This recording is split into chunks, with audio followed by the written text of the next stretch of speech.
네, 안녕하세요. 안녕하세요.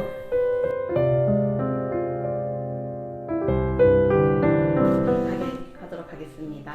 네. 네, 첫 번째로는 목사님이 이제 지금 간사로 부르심을 받고 간사로 사역하면서 지금 책임 간사로도 이제 섬기고 계신데 혹시 언제 어떻게 간사로 서기로 결단하셨는지 어떤 부르심이 있었는지 말해주세요. 간사로의 부르심이죠. 책임 간사가 아니고. 네. 저는 건강해 보이지만 군대를 면제받았습니다.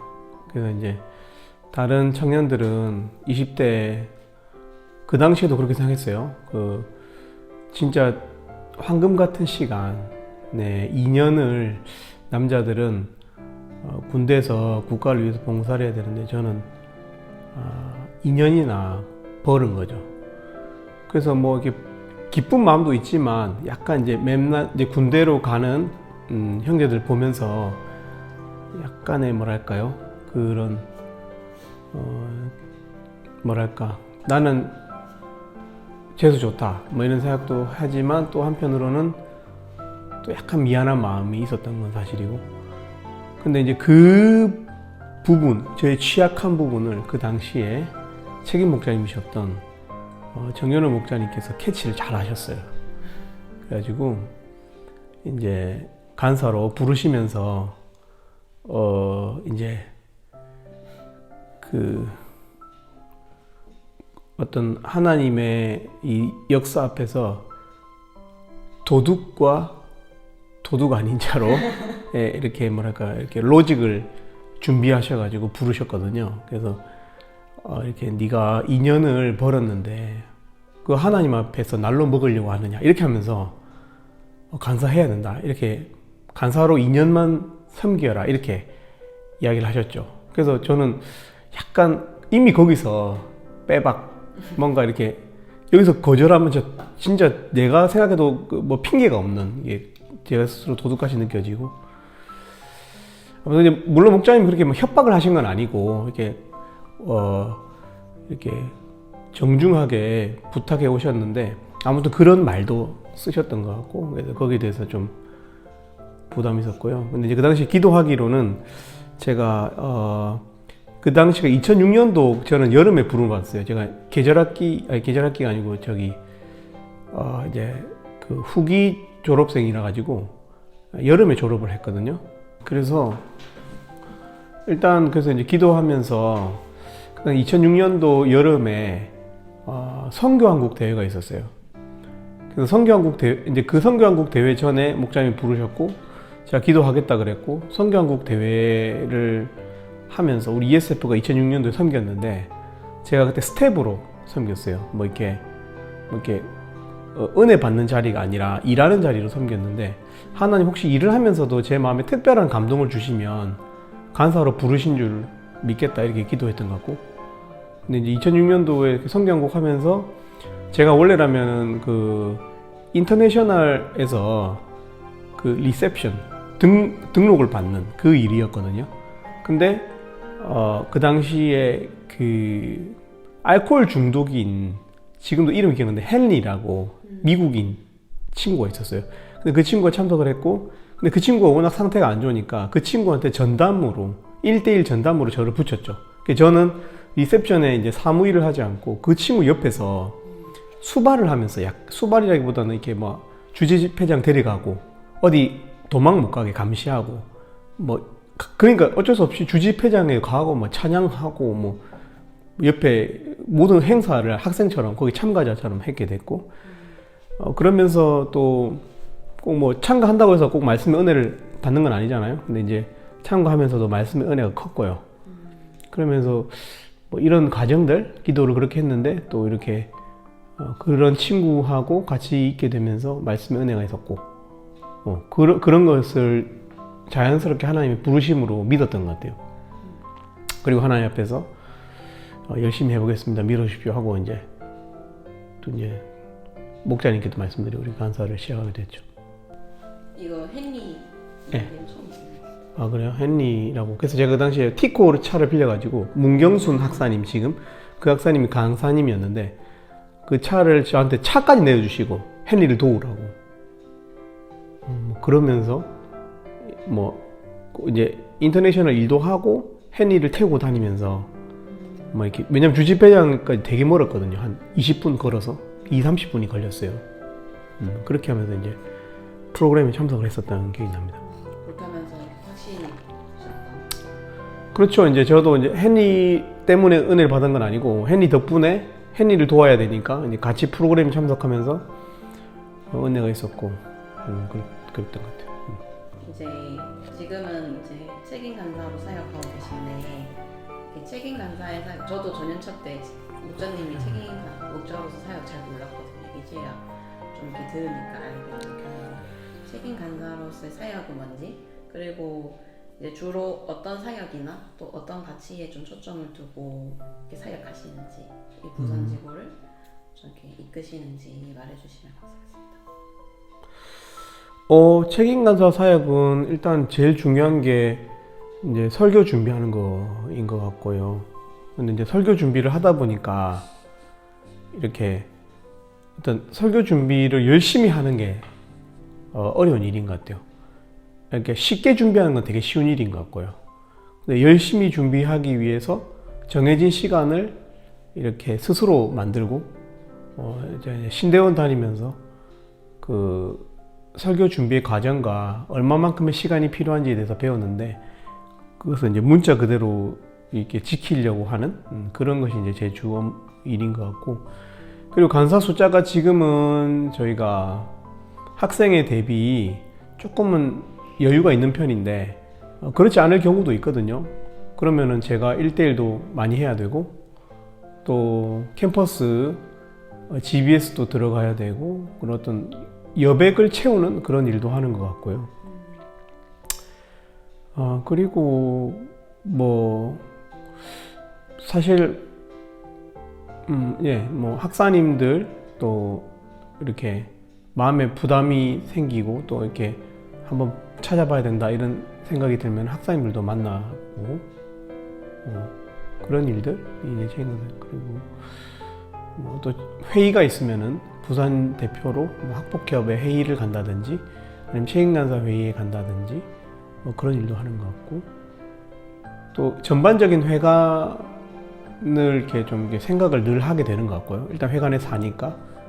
그리고 간사님들이 농땡이 피울까봐 진짜로 그러면 안 되잖아요. 그들이 자기 관리를 할 수 있게 도와줘야 되잖아요. 그러니까 일단 저부터가 자기 관리가 돼야 되고, 그러려면 저도 약간 일부러 부단히 애를 쓰는 것 같아요. 일부러 간사님들이 보면서 조금 뭐랄까 도전이 될 수 있도록 약간은 어쩔 수 없이 내 탓같이 느껴지니까, 만약에 잘 안 되면 그래서 뭐 큐티나 뭐 기도나 이런 것들 이제 안 빠지고 하려고 하는 이유 중에 하나가 그것이기도 한데, 네, 그렇고. 그래서 간사님들을 뭐 이렇게 막 잔소리로 케어하는 건 아니지만 조금 이렇게 도전을 주는 그런 일도 하려고 하는 것 같고, 네, 또 여러 그런 일들. 그리고 이제 주로 설교 준비로 시간을 보내는데, 그때 뭐 이렇게 책도 읽게 되고, 다른 사람 설교도 듣게 되고, 공부도 하게 되고, 뭐 그런 일들이 저의 주일이죠. 그리고 이제 제 핵심적인 제 이제 초점을 맞추고 있는 이제 사역은 일단은 저는 우리 정체성이 선교단체이기 때문에 우리가 전도를 쉬거나 선교에 대한 마음이 식는 순간 되게 이상한 모임이 된다고 생각하거든요. 왜 존재하는지 모르는 모임이 된다고 생각하기 때문에 간사님들은 생각 못 할 수 있지만 저는 늘 사실은 그런 것들을 좀 생각하고 있고요. 그래서 이제 공동체에 새로운 지체들이 얼굴들이 보이고, 또 그런 새로운 지체들이 올 수 있는 어떤 그런 문이 열려 있는, 그러니까 프로그램적으로도 열려 있고, 또 간사님들의 어떤 계획, 아이디어, 각 캠퍼스의 계획 이런 것들도 열려 있는지 그쪽으로 그런 생각들 좀 많이 하는 것 같고요. 그래서 선교에 대한 생각, 어떤 지금도 하나님은 어찌됐건 누군가를 구원하기를 원하시고 작정하고 계실 건데 그 하나님께서 보시고 도대체 누구를 쓰지 했을 때 거기에 대해서 생각이 없는 사람을 쓸 수는 없다고 생각하거든요. 그래서 선교에 대해서는 우리가 늘 열려있는 그렇게 한다는 생각이 들어서 저도 선교에 대해서 생각을 하고 있고, 그리고 이제 저는 그렇게 생각해요. 일단 많은 사람이 회관에 오는 것은 좋은데 그럼 그 온 사람들에게 우리가 무엇을 제공할 수 있는가 할 때 저는 그래서 사실은 ESF를 좋아하는 것이기도 한데, 우리가 말씀을 좀 이상한 것 같아요. 크리스천이라면 당연히 말씀의 사람이어야 되는데 어찌됐건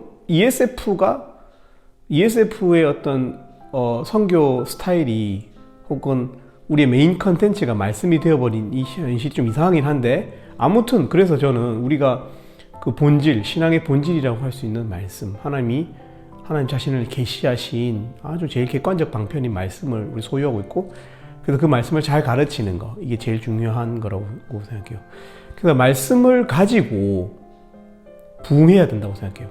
그냥 왔다 갔다 그냥 좋은 게 좋고 재밌는 게 좋은 모임은 절대로 안 된다고 생각해요. 그러면 아무 의미가 없다. 그런 거면 차라리 간사 안 하고 다른 재밌는 일을 할 수 있을 것 같아요. 레크레이션도 하고 뭐 여러 가지 클럽을 만들 수 있는데, 말씀을 제공해야 하고 그런 생각이 있어요. 늘 어떤 그런 생각으로 좀 학생들을 보고 있고, 근데 그런 것에 대한 사모함이 없는 것에 대해서는 그냥 기다림이 필요한 것 같은데, 그래도 저는 기다리고 있다는 것이죠. 이게 어떤 저 친구도 결국에는 말씀에 대해서 스스로가 이렇게 공부할 수 있는 역량이 되고, 신앙 자체가 말씀에 대한 갈급함이고 그런 신앙으로 키워내는 거, 이런 게 이제 중요한 가치인 것 같습니다. 네. 그러면 이번에는 강사 생활을 하면서 이렇게 많은 일들 하셨을 건데, 그 중에서 이건 내가 잘했다 하는 거 있으면 말해주시면 좋겠고, 아니면 이건 내가 좀 이렇게 할 걸 하는 어떤 후회하는 거, 아니면 어려웠던 것이 있으면 말씀해 주세요. 뭐 모든 목자님들이 비슷할 것 같긴 한데, 예를 들면 1대1 한번 그냥 쉽게 할 수 있잖아요. 1대1 한번 어떤 노하우로도 할 수 있고 쉽게 할 수 있는데, 물론 잘 못한 1대1도 많이 있고요. 근데 그래도 매 순간 1대1 준비할 때 조금 심리적으로 준비를 잘했던 것 같아요. 이게 어떤 생각이냐면 그냥 습관적으로 오늘도 빨리 1대1 하고 치워야지 이런 생각이 아니라, 이 말씀을 저 친구는 오늘이 처음일 건데 이런 자기 환기, 생각을 환기하고 1대1을 처음으로 배우는 그의 입장에서 내가 컨디션이 안 좋거나 내가 이렇게 그럴 수도 있다 이런 상상을 하면서 마음을 새롭게 하고 1대1을 시작하는 거, 그런 거 그래도 했던 것 같고요. 그리고 저는 제 스스로 생각할 때 제가 스스로 잘했다고 생각하는 거는 참 재미있게 하고 있는 것 같아요. 지금도 재미가 있어요, 간사 생활이. 예를 들면 간사님들이랑 교제하고 노는 것도 재밌고요. 식사 이렇게 메뉴 고르는 것만 해도 재밌거든요. 저는 재밌지 않아? 이거 누가 하겠어, 이걸 갖다가. 사회에서는 부장님이 사실은 눈치 주고, 근데 아래 사람들이 이렇게 그거 맞추는 게임 아닌가요? 근데 저희는 그런 거 아니고 진짜 말 그대로 좀 재밌게 뭐든지 하는 거, 이런 게 참 좋은 것 같고, 축구도 하고 축구팀도 만들고 뭐든지 좀 재밌게 하려고 했던 것 같고, 실제로 재미가 있었고요. 저는 간사 생활 참 재밌었던 것 같고, 후회하는 것이 있다면 그나마 좀 후회하는 게 있다면은 저는 시간이 참 아깝거든요. 시간이 진짜 아깝고 허투루 가는 시간이 참 아까운 것 같아요. 이 성향인 것 같아요.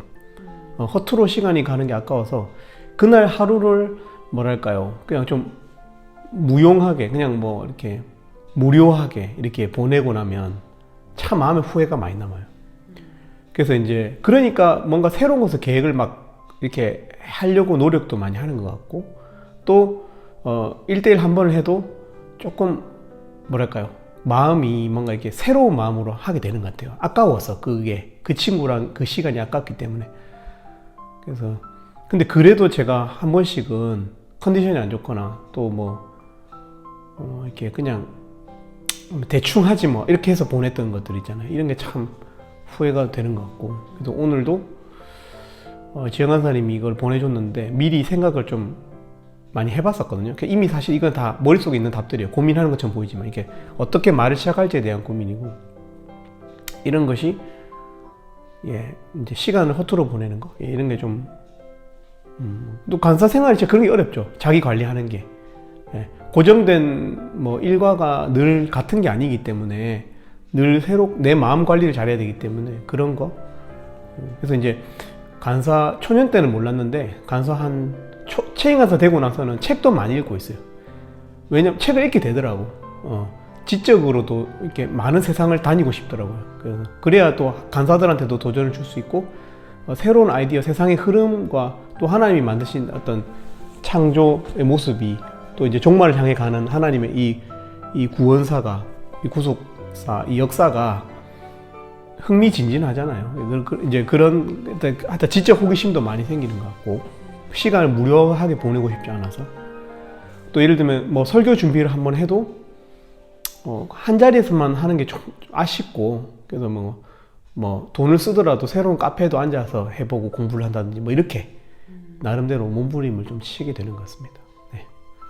이번에는 이제 사역에 대해서 잠깐 얘기해 주셨는데, 사역 중에서 가장 간절하게 기도했던 기도 제목이 있다면 나눠주시고, 혹시 이 기도 제목에 또 응답받은 경험도 있다면 이것까지 나눠주시면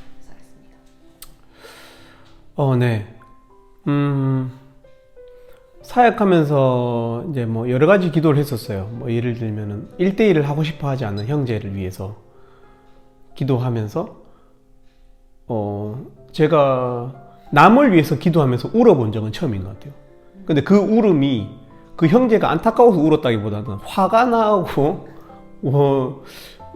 무슨 저런 친구가 다 있지 하면서 좀 기도하면서 막 하나님 앞에서 서럽더라고요. 그러니까 생각해보면 그 친구 때문에 서러웠던 건 아니고, 늘 양들에게 나는 나름대로 되게 이렇게 열심히 사역하고 진심으로 하고 그들을 위해서 산다고 생각했는데, 뭐 잘 몰라주니까 이제 기도하면서 울었던 형제가 있어요.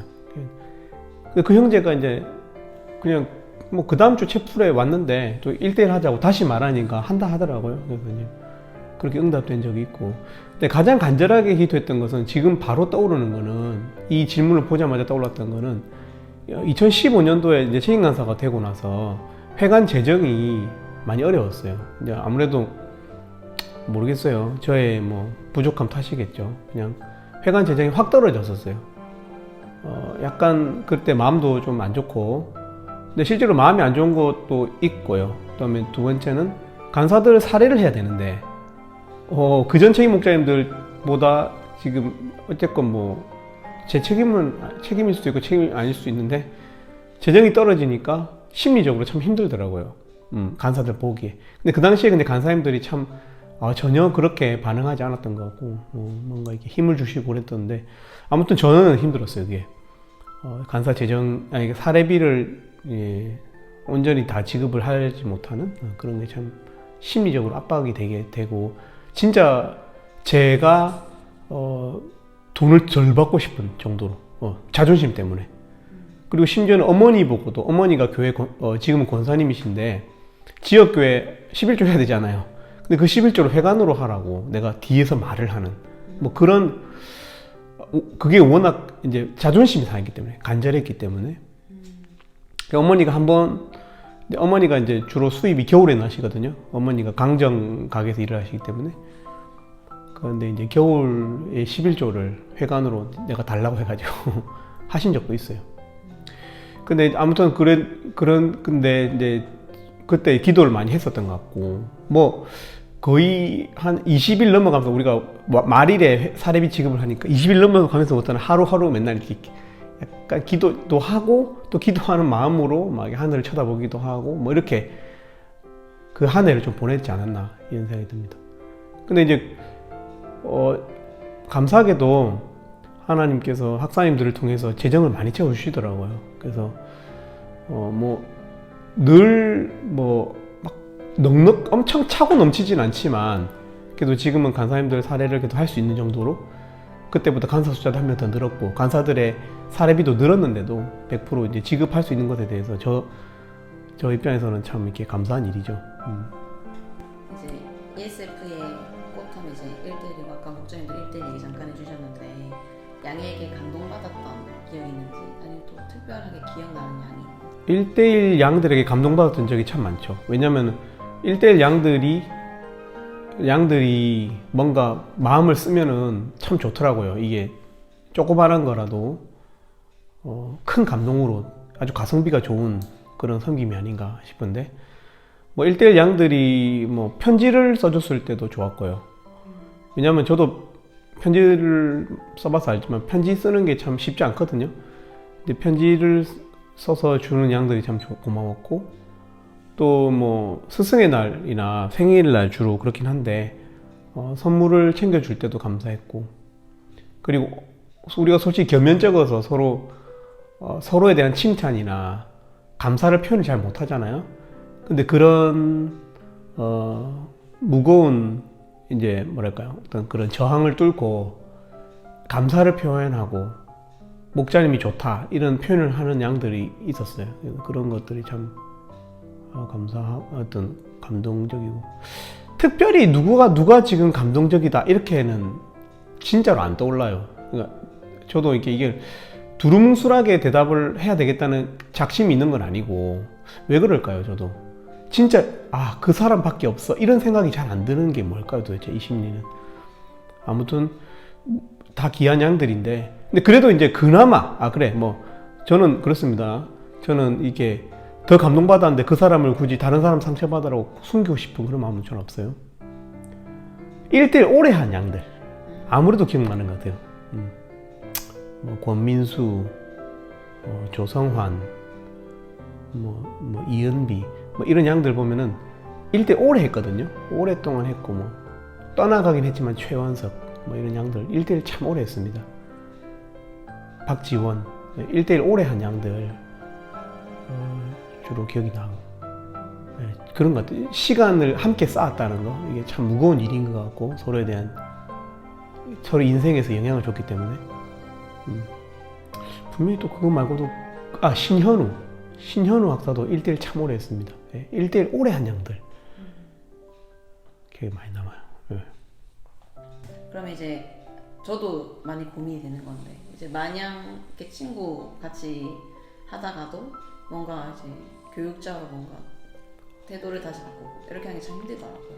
혹시 거기에 대한 좀 이렇게 꿀팁이 있으신지? 꿀팁까지는 아니고 그냥 저 자신을 좀 설명하면은 저는 친구 같은 목자 또 교육자로서의 목자 이 사이에서 균형을 맞추는 게 뭐 균형이라고 생각도 할 수 없는 게 저는 무조건 친구 같은 목자거든요. 그러니까 이제 뭐 쓴소리를 하는 거는 뭐 10%도 안 돼요. 거의 대부분은 편안한 관계 그래서 좀 젠틀하게 좋은 말 많이 해주고 저는 주로 그렇게 합니다. 친구 같은 목자로 살아요. 저는 주로 친구 같은 목자였던 것 같아요. 친구로서 또 이렇게 그가 마음을 편하게 할 수 있게끔 하기 위해서는 저도 솔직해져야 되고 사실 있잖아 나도 그 부분이 그래 이렇게 솔직한 사람이 되는 거 친구 같은 목자 고민 안 하고 그냥 친구 같은 목자였던 것 같아요. 그냥 균형이라고 할 것 없이. 근데 오래 1대1을 하다 보면 1대1 관계가 그런 것 같은데 이게 내가 그 사람하고의 그 관계의 진실함에 들어가게 되면 반드시 이 말을 해야 될 것 같은데 하는 순간들이 왔던 것 같아요. 그 친구의 주 약점이 되겠죠. 그러면 이제 그럴 때 어쩔 수 없이 그런 이제 쓴소리, 좀 듣기 힘든 말, 뭐 헌금, 또 이성교제, 또 게으름, 또 거짓말, 뭐 이런 거. 이게냐 항상 친구가 같기 때문에. 근데 그럴 때는 또 제가 막 둘러서 하는 그런 게 훈련이 안 돼 있거든요. 그냥 어쩔 수 없이 그냥 눈을 바라보고 직설로 가거든요. 그러니까 이제 그럴 때 조금 더 양의 입장에서는 조금 이렇게 충격도 받고 그런 것 같아요. 근데 감사하게도 이제 그럴 때 이제 하나님이 균형을 잡아주시는 것 같아요. 그럴 때 그 양이 뭐 마음이 엄청 상해가지고 튕겨 나가는 게 아니고 진심인 줄 알아주니까. 그런 말 할 때는 거의 진심이죠. 너 미워서 이렇게 절대로 말할 수 없는 것 같고 고민 중에 말을 하게 되고 그러면 이제 잘 소화가 되는 것 같아요. 그 당시의 분위기는 매우 험악하죠. 권면도 아주 묵직하게 하고요. 근데 평상시에는 되게 좋은 사람이죠. 좋게 뭐 잘못한 게 없고 뭐 서로 조금 잘못한 건 우리가 다 넘어가야죠. 근데 이제 그렇게 이제 뭐 그냥 모른 척하고 뭐 이렇게 넘어가죠. 근데 이제 진짜 중요한 말은 안 하면은 내가 하나님 앞에서 양심에 거슬리잖아요. 그거 이제 말을 하게 되는데 그럴 때는 좀 하나님이 균형을 잡아주시는 그런 느낌인 것 같아요. 그러면 이제 마지막으로 이제 앞으로 소망하는 바, 또 기도 제목이 있다면? 일단 지금 당장의 기도 제목은 뭐 지영 강사님 오늘 저녁에 기도할지는 모르겠지만 제가 내일 모레 이제 성경학교 메시지가 있기 때문에 성경학교 메시지 준비할 때 진짜 특별한 은혜가 필요하거든요. 이게 글을 쓸 때 집중력도 필요하고 뭔가 이렇게 은사가 막 부어져야 되는 시간들인 것 같아요. 메시지 쓰는 시간을 위해서 기도해 주시면 좋겠고요. 이 영상을 보시는 분들은 지연 간사님의 기도를 했냐 안 했냐 그 여부를 다 알고 계실 것 같고 성경학교 성공하면 지연 간사가 기도를 했기 때문이겠죠. 앞으로 소망하는 바는 또 소망하는 바가 있습니다. 지금 회관에 누수가 발견됐어요. 근데 누수가 잡는 게 돈도 좀 들고 또 이렇게 좀 신경 쓰이는 일이라고 들었는데 그래서 지금 제 신경이 계속 날카롭고 쓰입니다. 누수를 빨리 잡아야 되는데 이런 생각 때문에 또 누수가 잘 잡힐 수 있도록 하나님께 기도하고 싶고요. 그리고 회관을 정비하는 중에 있는데 회관이 잘 정비된 후에 진짜 이 꽃밭에 나비들이 날아들듯이 우리 학생들이 많이 애용하고 또 우리 학사님들이 많이 애용하고 여러 공간을 카페처럼 이렇게 잘 꾸며 놓을 예정인데 커피 내리는 기계도 좀 사고 싶고 왜냐하면 많이 왔으면 좋겠어요. 이게 우리가 회관은 건물도 중요한데 사람도 중요하고 근데 사람하고 건물 중에서 뭐가 더 중요하냐 했을 때는 이거는 뭐 당연히 사람이죠. 근데 이제 사람이 많이 모여들 수 있도록 이 회관에 이게 제 이제 회관 정비를 바라보면서 흐뭇하긴 하지만 또 한편에 또 기도 제목이 아닌가. 좋죠? 지영하사님 이 공간 물론 이제 선도 정리하고 해야 되지만 뭐 2층도 지금 아까 봤을 건데 가벽도 세우고 있고 간사님들 공간도 따로 생길 것 같고 저도 너무 그게 좋습니다. 근데 이제 문제는 사람들이 양들이 마음껏 물론 이제 회관 사용의 수칙은 있겠지만 진짜 마음껏 이게 뒹굴듯이 자기 안방 드나들듯이 그렇게 사용하는 회관이 되면 좋겠다 그런 생각이 듭니다. 감사합니다. 감사합니다. 네, 감사합니다.